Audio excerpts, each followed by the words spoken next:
العاجل إلى جميع المتواجدين داخل وبالقرب من منشآت تابعة للصناعات العسكرية الإيرانية وبالقرب من بنى تحتية عسكرية تابعة للبحيرات.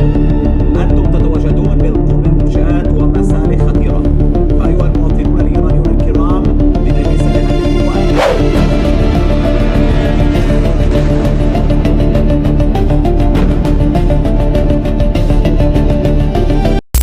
إيران دخلت في حرب مع أمريكا، المغرب دخل في حرب مع أمريكا، المغرب دخل في حرب مع إسرائيل، المغرب كيدافع على إيران. في هذا الفيديو غادي نشوفوا هذا الشيء وكثر وكثر وكثر، وغادي نفهموا بزاف ديال الحوايج اللي كيهضروا على هذه الحاله اللي وصلت فيها لإيران والدول العربية. قبل ما نبداو ما تنساش دابا تهبط دير واحد لايك وسبسكرايب باش كل جديد يوصلك، ونبداو مور الانترو.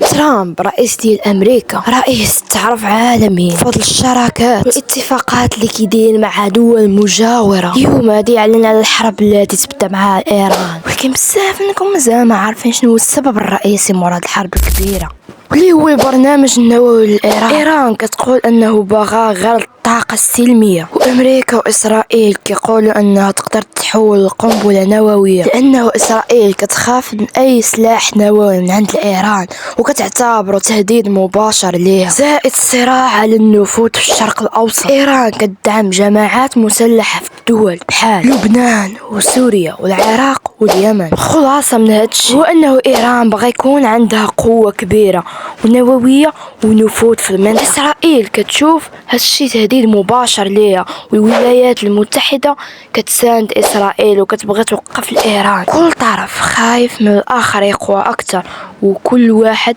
كيجيب معاه الحلفاء. أما الآن غادي ندوزو باش نشوف الخلافات الكبيرة اللي واقعة ما بين الرؤساء ديال دولة اليمن ودولة أمريكا.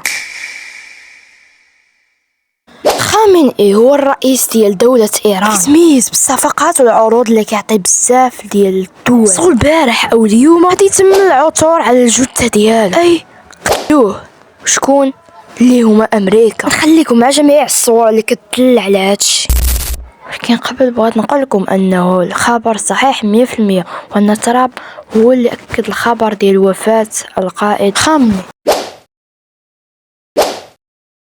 والآن غادي نهضروا على المغرب واللي باغي يدخل راسو سيف في هادشي. على حسب ما قالت صفحة اسبريس أن المملكة المغربية تدين الهجوم الإيراني وتأكد دعم الدول العربية الشقيقة. هنا كيقصدوا أنهم يقدروا أنهم يدعموا الإيران، أي إذا فهمتي بإمكانهم أنهم يجبدوا الحرب مع إسرائيل مع أمريكا مع بزاف الدراري. يعني جايين تطورات كبيرة في الموضوع. القضية غادي كتطور وكتطور وكتطور. في المهم 4 دقائق او 3 دقائق قدرت انني نجمع لكم فيها جميع الاحداث المتواجده في هذه الحرب العالميه الثالثه. لهذا ما كرهتش انك تهبط دابا تقدرني بواحد لايك وسبسكرايب باش كل جديد يوصلك. معكم بيباس.